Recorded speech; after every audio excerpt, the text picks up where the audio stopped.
Just over 60 years ago, tens of thousands of people descended on South Africa's Western Transvaal. They were here to take part in a race to stake a claim to what they dreamed would be a diamond-studded future in the new town of Bakerville.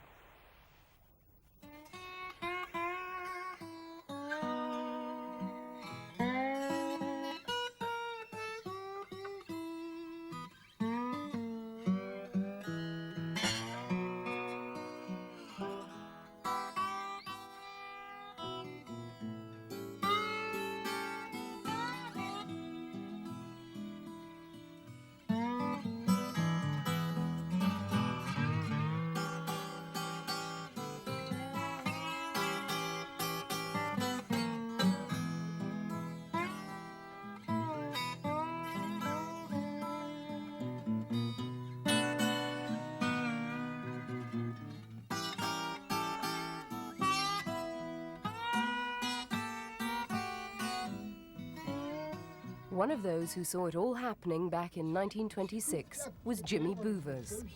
And apart from 5 years military service during the Second World War, he's spent the rest of his life in Bakerville looking for diamonds.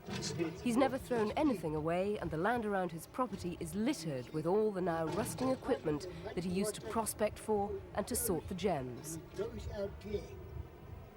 Jimmy, now 89, lives alone in a house that he built himself on one of his land claims. The stone building is the closest that Bakerville has to a museum of what became the biggest ever land rush. Jimmy says he's found billions of diamonds in his time, but the fruits of those discoveries have long since been spent.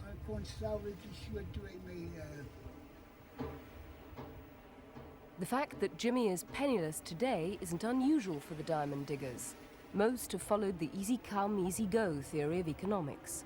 All that remains of the many claims that once dotted the land around Bakerville are the rocky outcrops cast aside as the rich alluvial deposits were uncovered. All you had to do then was reach down and pick up the diamonds.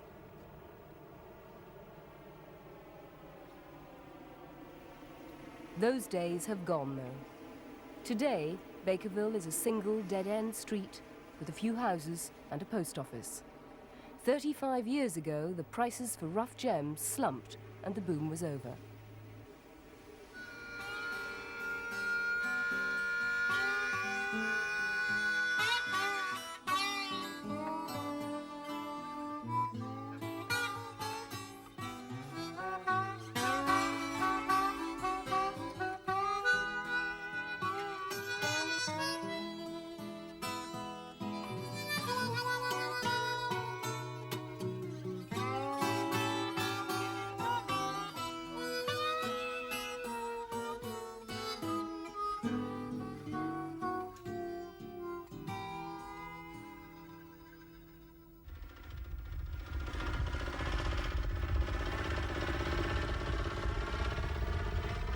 The diamond market is enjoying a revival.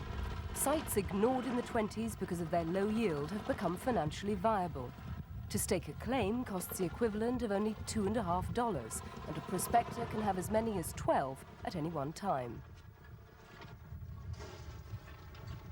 It's a pretty labor-intensive industry at this level of diamond mining.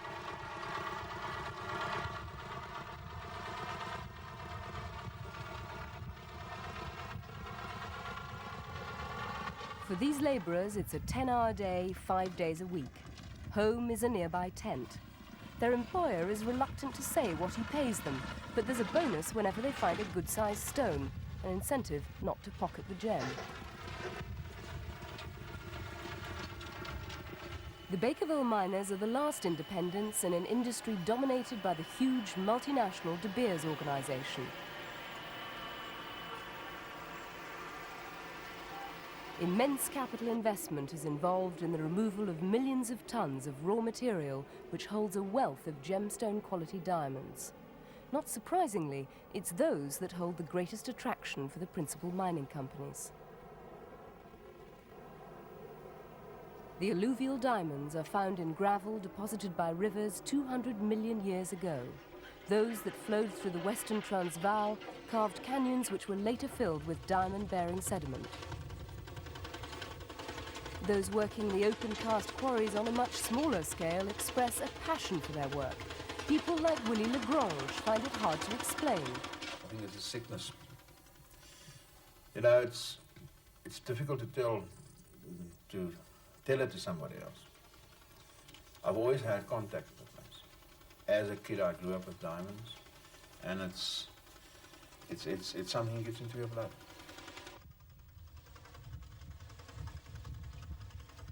Each bucket load of gravel is washed and then passed through a series of sieves.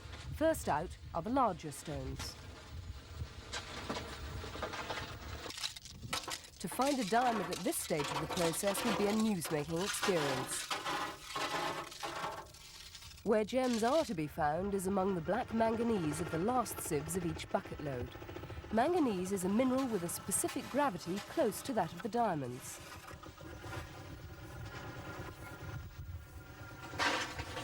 Among this load, a diamond weighing just over 1 carat. Diamond buyers from Johannesburg come each Friday to Wolmaranstad, the local market for the rough gems. There they assess the value of the latest discoveries. For Willie, it's a tense moment. He's made his own estimates and he knows that quotes can vary wildly from buyer to buyer.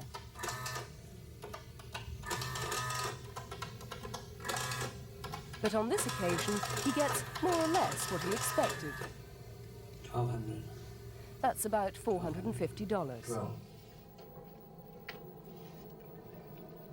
The money will just about cover Willie's costs. It's a chance to have a few friends over for a barbecue to talk about their dreams of finding the big one.